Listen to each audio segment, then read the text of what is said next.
Crecí en un pueblito en México, de esos donde cuando cae la noche, todo se queda en silencio. Pero no es un silencio tranquilo, es un silencio que incomoda, porque sabes que, en esos lugares, hay cosas que la gente prefiere no mencionar. Siempre escuché historias, de brujas, de sombras, de cosas que se aparecían en el monte, pero nunca pensé que algo de eso me fuera a pasar a mí, hasta que murió mi abuela. Yo tenía 15 años, y mi familia decidió que mi abuelo no podía quedarse solo, así que todas las noches yo tenía que ir a dormir a su casa. El problema era el camino.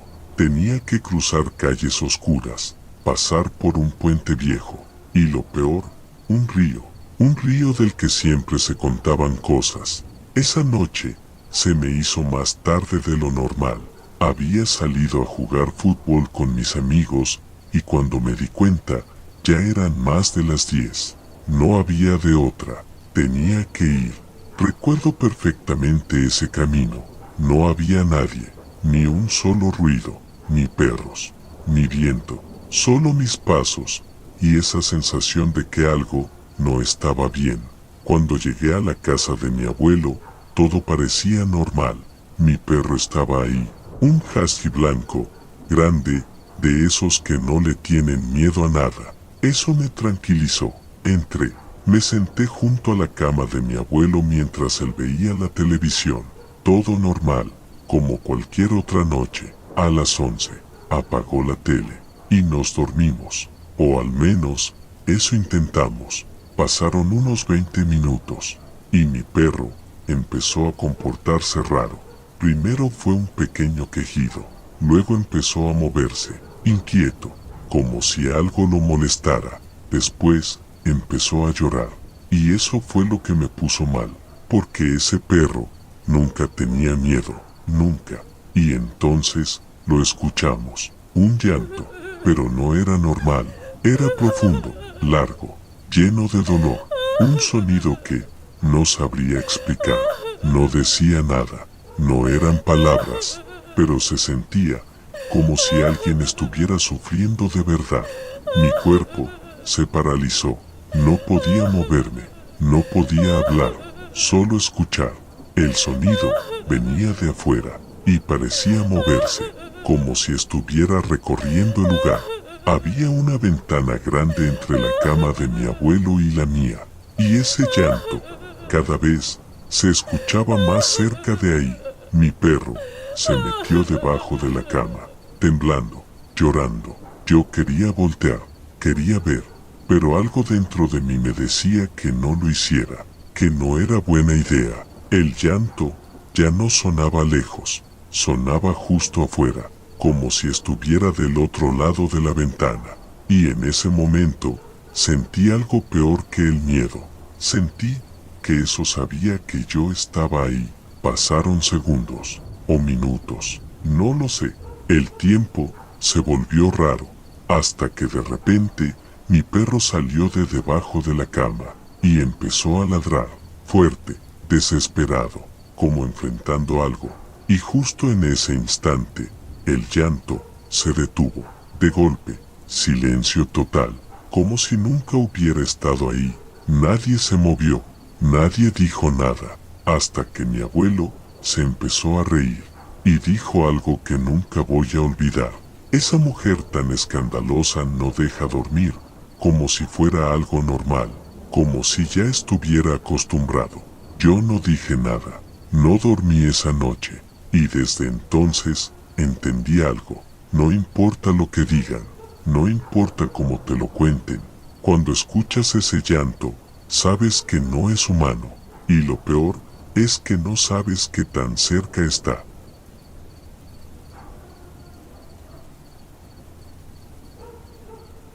No soy una persona fácil de impresionar.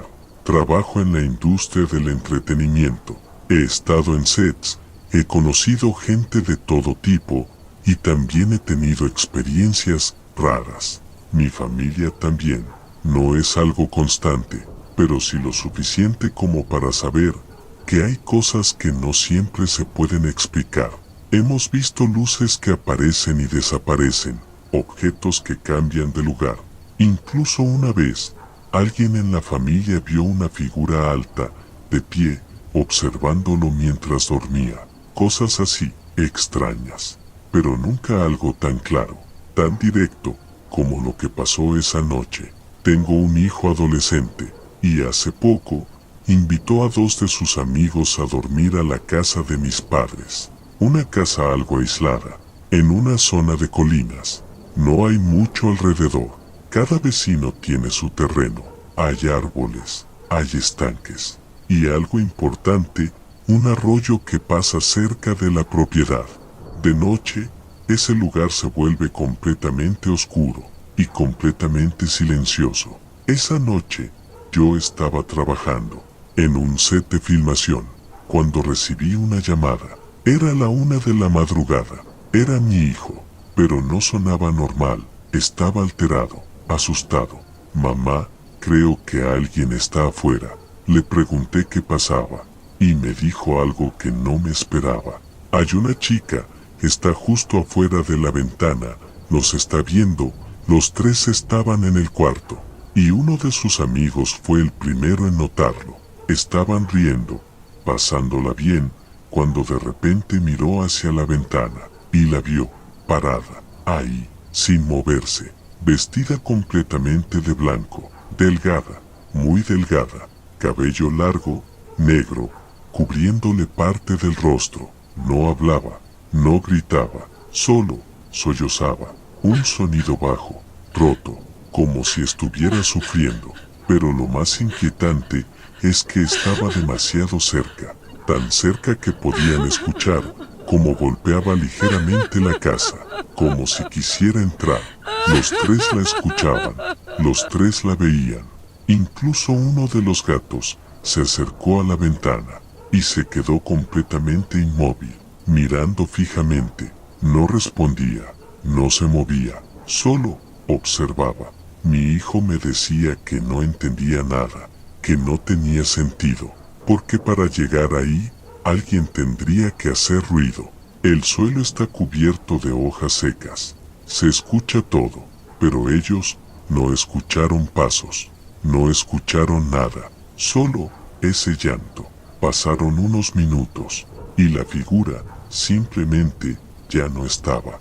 No se fue corriendo, no caminó, solo dejó de estar ahí, como si nunca hubiera existido.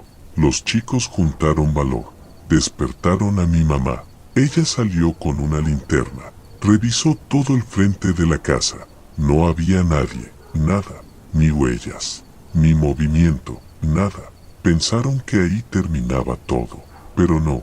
Media hora después, algo más apareció, una luz, pero no era normal, no era una linterna, no era un coche, era como un punto brillante, flotando, en el jardín, cerca del arroyo. Aparecía y desaparecía, sin ruido, sin explicación. Y justo cuando pensaron que ya había pasado lo peor, mi hijo me volvió a llamar. Esta vez, su voz era diferente, más baja, más tensa. Mamá, alguien me habló. Le pregunté qué había escuchado, y me dijo, una voz de mujer, muy cerca, me dijo, hola. Sus amigos estaban dormidos.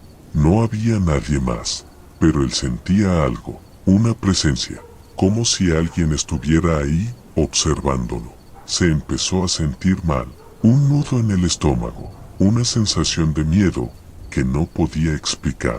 Recé con él, hasta que se calmó, hasta que logró dormirse. Pero esa noche, nadie descansó, porque los otros chicos volvieron a escuchar el llanto, otra vez, afuera, más lejano, pero presente. A la mañana siguiente, intentamos encontrarle sentido, pero no lo tiene. No hay forma racional. Nadie puede llegar ahí sin hacer ruido. Nadie puede desaparecer así. Y nadie debería estar llorando afuera de una casa a esa hora. Solo uno de los chicos conocía la historia, la de una mujer vestida de blanco que aparece cerca del agua, que llora, que busca, que no descansa. Y cuando investigamos más, todo empezó a encajar, porque en nuestra familia hay antecedentes. La abuela paterna de mis hijos era mexicana, creció en tierras cercanas al campo, y tuvo una experiencia horrible. Su primer hijo desapareció siendo pequeño, y tiempo después lo encontraron en un arroyo. Mi propia madre, desde que yo era niño, tenía sueños recurrentes. Soñaba que yo me ahogaba, una y otra vez, sin explicación, sin saber por qué. Nunca habíamos conectado todo esto, hasta ahora. Y no sé si sea coincidencia, pero después de esa noche, no puedo dejar de pensar en algo. Tal vez, eso no llegó ese día. Tal vez, ya había estado cerca de nosotros, observando, esperando. Y esa noche, simplemente decidió dejarse ver.